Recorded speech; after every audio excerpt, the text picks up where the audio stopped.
미취학부 성경학교를 시작으로 어제 청송 선교까지 모든 여름 사역이 이제 마무리가 되었습니다. 안전하게 그리고 은혜 가운데 모든 것들을 허락하신 우리 하나님께 박수로 감사하도록 하겠습니다.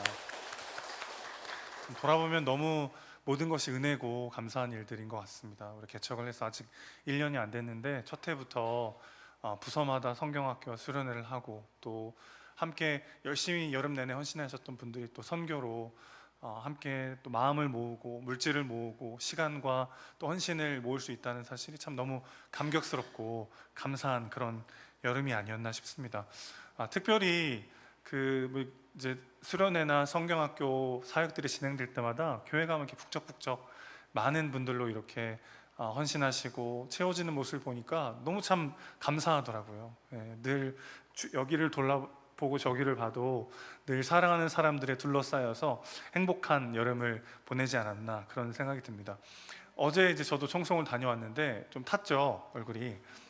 뭐 행복하게 사랑하는 사람들과 함께 이제 기쁜 하루를 보내고 왔는데, 이렇게 그 주위를 다 둘러봐도 여기도 저기도 온통 참 귀한 동역자들로 둘러싸여 있어서 뭐 저는 이제 어제 이제 내일 이제 설교를 해야 되니까 계속 오늘 묵상을 계속 이렇게 말씀을 묵상하고 이렇게 그 밥 뜸들이듯이 계속 이제 생각을 하고 있었을 거 아니에요. 근데 그 야곱의 모습과 저의 모습이 되게 이제 대조적으로 느껴지는 거죠. 야곱이 외삼촌 라반의 집으로 갈 때 얼마나 외로웠을까. 아무도 그 주변에는 없는 거잖아요, 그렇죠? 그래서 순간 야곱의 마음에 좀 빙의를 해봐야 되겠다 싶어가지고 제가 이렇게 길바닥에 누웠습니다. 이렇게 누워가지고 아스팔트의 그 열기를 느끼면서 야곱도 참 그 따뜻했겠다.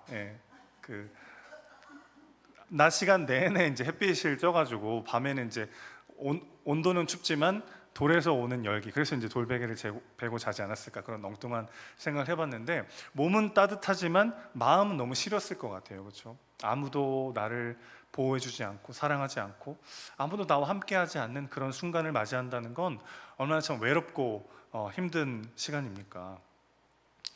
그렇게 이제 내가 외삼촌의 집을 제대로 찾아갈 수는 있을까? 또 찾아가면 나를 기쁘게 맞이해 줄까? 막 그런 온갖 불확실한 마음과 외로움과 두려움이 섞여서 갔는데, 웬걸요, 막 삼촌 라반이 막 버선발로 쫓아와가지고 막 안아주고 환대해주고 입 맞춰주는 거예요. 아버지에게 사랑받지 못하며 컸지 않습니까, 야곱이? 환영과 사랑받지 못했던 야곱은 거의 처음으로 남자 어른에게 환대를 받아 보는 거죠. 13절 보시면 라반이 입 맞추고 안아주고 야곱을 환대합니다.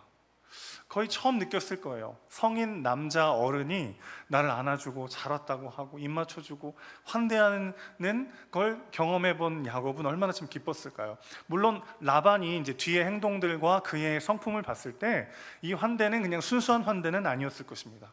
그는 아브라함의 종이 자기 누이 리브가를 데려갈 때 그 집이 얼마나 큰 부자였는지를 본 사람이에요. 굉장히 계산적이고 현실적인 사람이기 때문에 이번에 야곱이 온다고 하니까 기대하는 마음으로 와가지고 막 환대를 한 거죠. 근데 환대하고 보니까 없어요, 아무것도. 그래서 이제 한 달 정도 지난 다음에 그의 속마음이 이제 드러나기 시작하는데, 어쨌든 뭐 야곱은 그걸 몰랐으니까 이 불확실한 상황 가운데 두려움 가득했던 야곱은 생전 처음 받아보는 남자 어른의 환대 앞에 마음이 그냥 열려버립니다. 그래서 오늘 본문에 보면 자기의 지난 일을 다 이야기합니다. 주저리 자기가 어떻게 해서 여기까지 왔는지 막 다 얘기를 하죠. 그리고 야곱보다 더 교활하고 술수에 능한 라반에게 철저히 이용당하게 됩니다. 자, 한 달이 지났어요. 한 달 동안 이제 그냥 뭐 그저 먹고 자고 할 수 없으니까 같이 일을 했던 모양이에요. 15절 보면 라반이 이렇게 말합니다. 네가 아무리 내 조카지만 어떻게 그냥 공짜로 일만 시키겠느냐, 품삯을 정해봐라, 이렇게 얘기합니다. 여러분, 언뜻 들어보면 굉장히 따뜻한 얘기인 것 같잖아요. 근데 일단 한 달 동안 일했는데 그 한 달 일한 값은 쳐주지 않아요. 한 달 동안 일한 거는 돈을 안 줘요. 그리고 굉장히 사실은 원문을 보면 차갑게 그렇게 막 따뜻하고 관계적으로 얘기한 게 아니라 그 연봉 협상하듯이요, 너의 품삯을 얼마나 주면 되겠냐, 이렇게 얘기합니다. 한 달 일한 거는 전혀 쳐주지 않고 이제부터 어떤 방식으로 너한테 품삯을 주면 되겠냐 이렇게 얘기하는 거죠.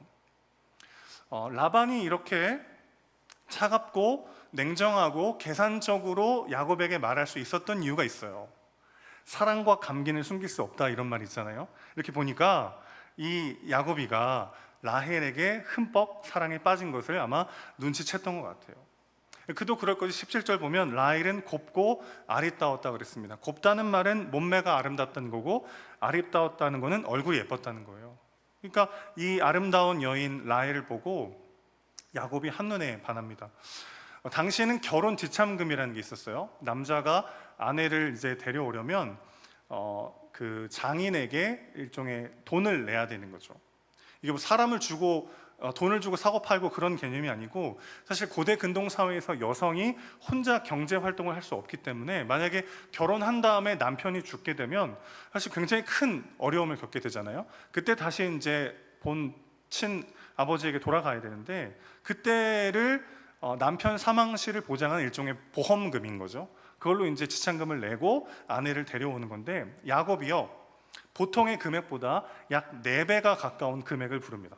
내가 이만큼을 일해서 드릴 테니까 라헬을 나에게 달라고 말하죠.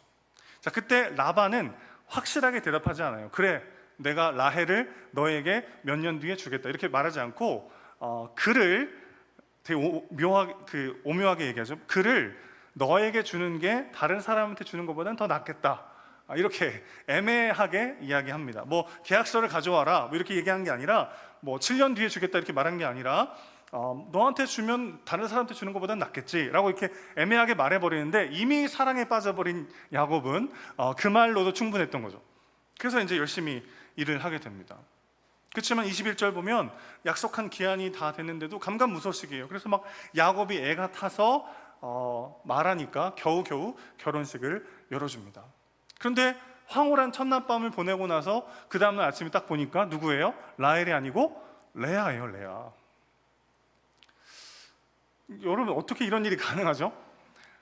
정말 사모하던 여인이에요. 정말 너무 사랑했던 여인. 근데 그 여인과 황홀한 첫날밤을 보내고 나서 아침에 눈 떠보니까 다른 여자인 거예요. 어떻게 이런 일이 가능할 수 있을까요? 물론 당시 문화를 보면은 이제 신부가 첫날 밤을 보내러 이제 신방에 들어갈 때 얼굴을 가리고 들어가게 되어 있습니다. 당시 문화가 그랬어요. 그리고 아마 뭐 성경에 나오지 않았지만 교활한 외삼촌 라반이 레아를 따로 불렀겠죠.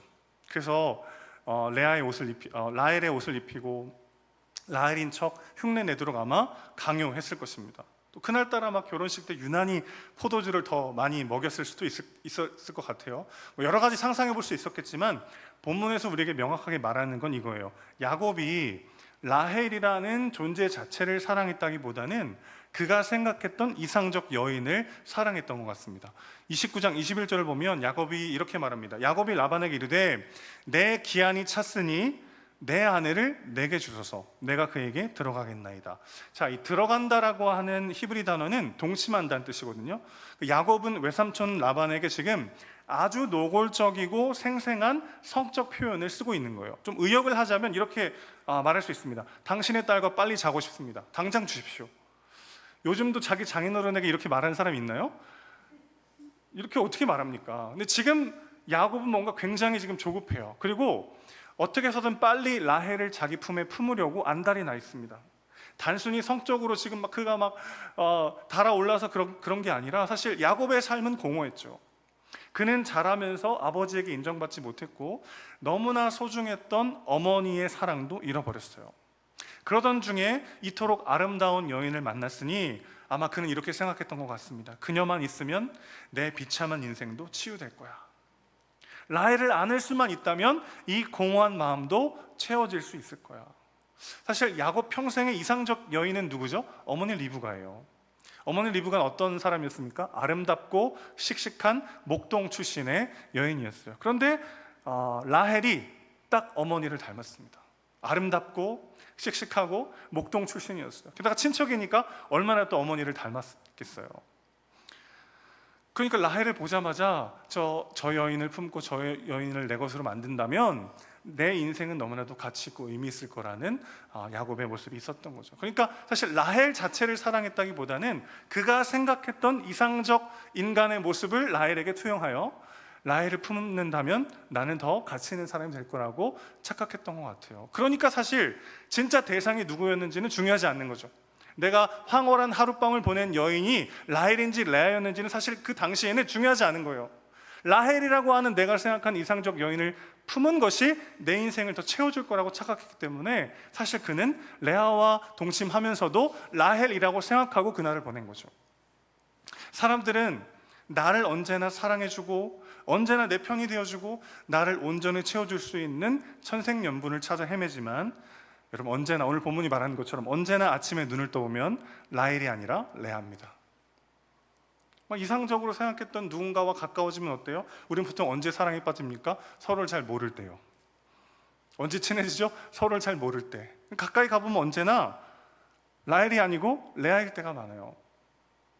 내가 생각했던 어떤 이상적인 사람, 그 사람과의 관계 속에서 그게 꼭 이성 간의 관계뿐만 아니라 여러 인간관계 속에 진짜 저 사람과 함께 한다면 내가 더 용납받고 사랑받고 의미 있는 존재가 될 것 같았던 그 모든 인간관계 속에 사실 온전히 나를 이해하고 사랑해 줄 수 있는 사람은 이 땅에 존재하지 않는다는 것을 우리는 늘 알게 됩니다. 눈을 떠보면 언제나 라헬이 아니고 레아인 거죠. 누군가의 관심과 사랑이 내 존재 가치를 말하는 궁극적인 것이 될 때 우리는 언제나 외로움과 목마름을 느낄 수밖에 없습니다. 사실은 우리의 사랑이 빗나간 거죠. 우리가 그렇게 전적으로 용납받고 사랑받을 수 있음을 추구할 수 있는 유일한 대상은 하나님 한 분이십니다. 나의 이 민낯과 죄악으로 가득한 이 모습을 다 아시면서도 나를 변함없이 사랑하시고 용납하시고 사용하실 수 있는 분은 하나님 한 분이죠. 여러분이 지금 제 설교를 듣고 있는 거의 유일한 이유는 저를 잘 모르시기 때문입니다. 만약에 제 안에 있는 죄와 그렇다고 제가 잡혀갈 만한 그런 큰 흉악한 죄를 저지른 건 아니지만 제 안에도 있는 이기심과 자기중심성과 죄악된 모습을 만약에 여러분이 다 아신다면 아마 설교를 듣기가 어려울 거예요. 사실 우리가 나의 있는 모습 그대로를 다 알면서도 누군가를 사랑할 수 있을까요? 아니요. 그럴 수 있는 분은 하나님밖에 없습니다. 그런데 우리는 어떤 인간관계 속에 그 남편이 될 수 있고 아내가 될 수 있고 어떤 친구가 될 수 있고 누군가가 될 수 있겠어요. 어떤 이상적 인간의 모습을 만들고 그로 인하여 내 삶이 채워질 수 있을 것 같은 착각에 빠질 때가 있습니다. 여러분, 친구도 점점 온전히 모든 시간을 함께 할 수 있는 친구가 줄어들잖아요. 학교 다닐 때는 밥도 같이 먹고 공부도 같이 하고 학원도 같이 가고 모든 고민도 다 나누고 그랬던 친구가 점점 나이가 들고 사회생활하고 가정을 꾸릴수록 모든 순간을 함께 할 수 없다는 것을 우리가 알게 됩니다. 이게 인간관계뿐만 아니라 우리가 갈망하고 추구하는 모든 대상들이 사실은 우리가 그를 사랑하고 그에게서 온전한 기쁨과 만족을 얻기에는 너무나 부족하고 목마를 수밖에 없다는 거죠. 오히려 내가 무언가를 갈망하고 추구하면 그것 때문에 이용당하기가 쉬워요. 오늘 야곱이요, 여러분, 야곱이 얼마나 계산적이고 두뇌 회전이 빠른 사람인데요. 그런데 라헬 문제만 있어서는 바보 같아요. 바보. 시키는 대로 다 해요. 왜 이렇게 줏대 없이 막 움직입니까? 그가 라헬을 품을 수만 있다면 내 인생이 정말 행복해질 거라는 착각 속에 라헬을 바라볼 때 그의 빗나간 사랑은 야곱의 인생을 그저 이용당하게만 만들었던 거죠.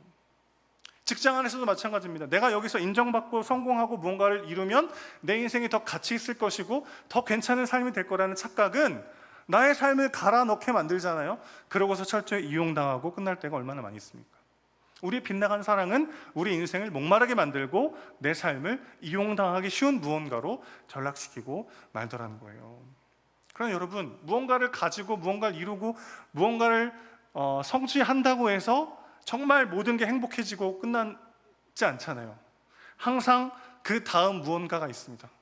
저것만 이루고 나면, 이 문제만 해결되고 나면, 저 사람과의 관계가 회복되고 나면, 그 사람이 나를 사랑한다면 이 모든 불행은 끝날 것이라는 착각은 늘 항상 또 다른 문제 앞에 무너지고 마는 거죠.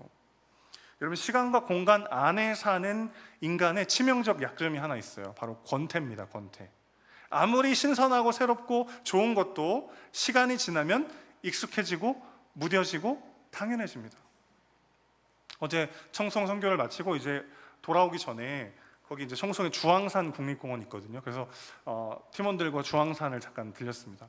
30분 정도 올라가는데 막 경치가 너무 아름다운 거예요. 막 주 하나님 지으신 모든 세계 이 찬양이 막 절로 나올 만큼 막 큰 바위가 막 무너질 것 같은 막 큰 바위와 막 계곡과 아름다운 자연. 제가 촌놈이기 때문에 시골 출신이잖아요. 고향에 온 느낌과 함께 막 너무 아름답더라고요.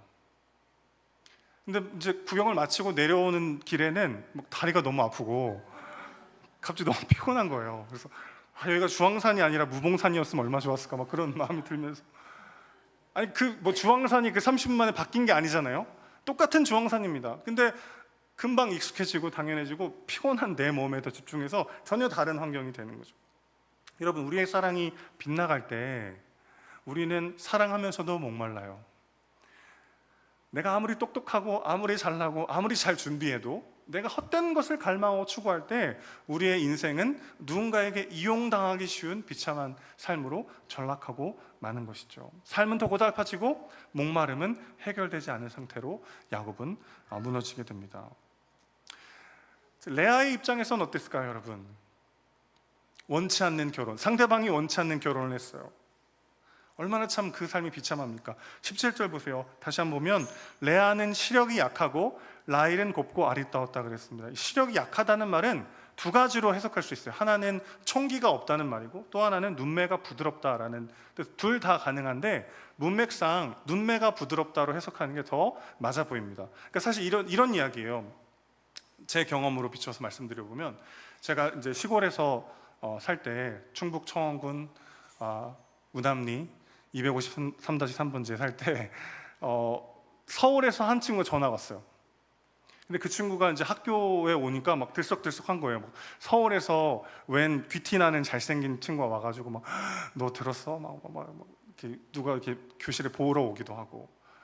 그 친구가 이제 교회까지, 저희 교회, 제가 다니던 교회에 이제 등록하게 된 겁니다. 그러니까 막 난리가 났어요. 그 작은 시골 교회, 조용하던 시골 교회에 막 서울에서 잘생긴 귀티 나는 학생이 왔다는 소문에 막 들썩들썩하는 거죠. 한번 제가 교회 가는데 이렇게 자매들끼리 막 얘기하는 걸 들었어요. 저랑 그 친구를 비교하면서 얘기하는데, 야, 어떻게 이렇게 귀티 나고 잘생기고 막 그러냐. 그래서 뭐 요한이는 어때? 그런 얘기가 나왔는데 요한이 뭐 믿음 좋지. 약간 이렇게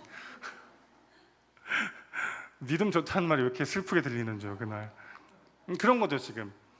그 사람 잘생기고 귀티 나고 너무 멋있어. 그 사람 믿음이 좋아. 완곡한 표현인 거죠, 그렇죠? 라헬은 얼굴도 예쁘고 몸매도 좋고 레아는 그냥 눈매가 부드럽다. 이렇게 이제 완곡하게 표현을 한 거죠. 그 야곱은 첫눈에 라헬에게 사랑에 빠졌고 레아도 그걸 다 알고 있었습니다. 둘이 사랑하는 걸 알고 있었어요. 근데 아버지가 오더니 너 그래가지고 시집이나 제대로 갈 수 있겠니? 이번에 라헬이 시집 갈 때 너도 같이 갈 거니까 준비해라. 아버지, 야곱은 제가 아니라 라헬을 사랑해. 시끄러워. 이번 아니면 못 가. 상상을 해보는 거죠, 상상을. 그래서 막 라헬의 옷을 입히고 라헬의 목소리를 흉내내게 하면서 이제 들여보낸 거죠. 형제 자매들끼리 목소리가 좀 비슷하잖아요. 조금만 이렇게 흉내내면 거의 똑같으니까. 그래서 이제 보세요. 뭐 야곱이 그날 밤 들어가지고 막 나를 너무 사랑해줘요. 사랑해줄수록 비참하지 않아요? 나라고 생각하지 않고 다른 사람이라고 나를 생각하며 사랑해줄 때는 사랑을 받을수록 비참합니다. 그렇게 막 황홀해하다가 갑자기 아침에 일어나서 너 누구야? 막 이러는 이 야곱의 모습을 진짜 어떡해요 진짜. 그 모습을 그걸 당했다고 하면 생각해보세요. 얼마나 마음이 찢어집니까? 얼마나 상처받아요. 그러니까 막 야곱이 막 난리가 난 거예요. 어떻게 이럴 수가 있냐. 가가지고 막 25절 보시면 외삼촌에게 가자고 막 따지죠. 왜 날 속였냐고 막 따지니까 참 라반이 교활해요. 26절 보시면 뭐라고 말하냐면 언니보다 아우를 먼저 주는 것은 우리 지방에서는 하지 않는 바다, 이렇게 말합니다. 이게 무슨 말이에요? 니네 지방에서는 형보다 아우를 앞서오는 일이 있을 수 있을지 모르지만 누가 한 일이에요? 야곱이 한 일이죠. 형 제끼고 네가 장자권 받았잖아. 니네 지방에서 뭐 가능할지 모르겠는데 우리 지방에서는 그런 일은 없어. 이렇게 말하니까 야곱이 할 말이 있어요, 없어요? 할 말이 없는 거죠. 본인이 저지른 죄가 있으니까. 그래서 할 말을 잃고 또 라헬을 위해서 7년을 봉사하게 됩니다. 그 결정되고 다시 이제 신혼방에 들어왔다고 생각해 보세요. 야곱이 입이 이만큼 나와가지고 나를 정말 이렇게 사람 취급 안 하는 눈빛으로 쳐다보는 그 모든 것을 당하는 레아의 심정을 한번 생각해 보세요. 저는 여성도 아닌데 왜 이렇게 지금 공감하고 있는지 모르겠어요. 얼마나 상처가 됩니까? 레아는 사실 일평생 1+1의 어떤 삶을 살았죠. 자기 독자적으로 뭔가 존재를 인정받거나 사랑받지 못하고 항상 동생에게 모든 관심과 사랑과 시선이 쏠려 있을 때 저 집 그 눈매 부드러운 그 언니, 그 정도 라헬과의 비교 속에서만 내 존재를 찾을 수 있는 그런 삶을 살았죠. 아버지에게 어떤 시선을 받았겠어요? 저거 시집이나 갈 수 있을까? 저 제대로 살 수나 있을까? 그런 어떤 염려와 근심과 걱정의 눈은 받아봤지만 막 사랑과 인정과 그런 소중히 여기는 그런 경험을 받아본 적이 없는 거죠, 레아가. 야곱의 집에서는 야곱이 그런 신세였잖아요. 에서 형을 늘 신뢰와 사랑의 눈으로 바라보던 아버지는 야곱에게는 이런 눈으로 바라봤는데 이 집안에서는 지금 레아가 딱 그런 신세인 거란 말이죠. 그러니 이 레아의 마음이 얼마나 참 비참하고 상처투성이었겠습니까? 그러니 막 거의 진짜 악이 받쳐서 레아가 이렇게 결단했던 것 같아요. 내가 야곱의 사랑을 반드시 쟁취하리라. 아버지 집에서는 1+1이었지만 저 남자에게는 내가 1번이 되리라. 아마 그렇게 결단했던 것 같아요. 그래서 여러분, 고대 근동 사회에서 여성이 그 집안에서 아주 존귀한 자로 대접받으려면 방법은 거의 한 가지예요. 아들을 낳는 겁니다. 이거 말고는 사실 거의 방법이 없었어요, 당시 사회에서는. 그래서 아들을 낳으려고 굉장히 노력하죠. 그리고 아들 낳을 때마다 굉장히 기뻐합니다. 첫 아들을 낳았어요. 이름을 뭐라고 합니까? 르우벤이라고 하셨습니다. 보라, 아들이다, 이런 뜻이에요. 누구 보고 보라는 걸까요? 남편한테 나 좀 봐라, 내가 네 아들 낳았다 이거예요. 그러나 남편 야곱은 레아를 바라보지 않습니다. 근데 또 둘째를 낳았어요. 바라보진 않는데 둘째는 또 낳습니다, 신기하게. 그러고서 이름을 시몬이라고 줬습니다. 시몬, 듣다라는 뜻이에요. 내 말 좀 들어봐, 나 좀 바라봐봐, 그렇게 지금 호소하고 있는 거죠. 그러나 여전히 야곱은 레아를 사랑하지 않아요. 셋째를 낳았습니다. 아주 무시무시한 이름을 줘요. 시몬이라는 이름을, 레위라는 이름을 지는데 레위는 연합하다는 뜻이에요. 이 무슨 뜻이죠? 너 이제 아무 데도 못 가. 내가 네 아들 셋 낳았으니까 이제 우리는 완전 엮인 거야. 우린 연합한 거야. 레위라는 말의 뜻에는 애착이라는 뜻, 안아주다라는 뜻이 있어요. 사실은 이 레아라는 여인의 상처와 절규가 묻어있는 이름이죠. 이소라님의 나를 사랑하지 않는 그대에게 라는 노래가 있습니다. 혹시 들어보신 적 있는지 모르겠어요. 나 아니라 다른 사람에게만 웃고 사랑을 말하는 누군가 때문에 괴로워하는 그런 절절한 어떤 마음이 담긴 노래예요. 예배 끝나고 한번 들어보세요. 레아의 마음입니다. 그런데 비참하게 절규하며 부르짖으며 남편의 사랑을 갈구할수록 그녀에게 돌아오는 건 뭐였어요? 무관심과 거절과 더 큰 외로움과 상처였죠. 그리고 바로 그 순간 아무도 날 사랑하지 않는 것 같고 아무도 나와 함께하지 않는 것 같았던 바로 그 절망의 순간에 아까부터 계속 나를 바라보고 계시고 나와 함께 하셨던 여호와 하나님에 대해서 조금씩 레아는 눈을 뜨게 됩니다.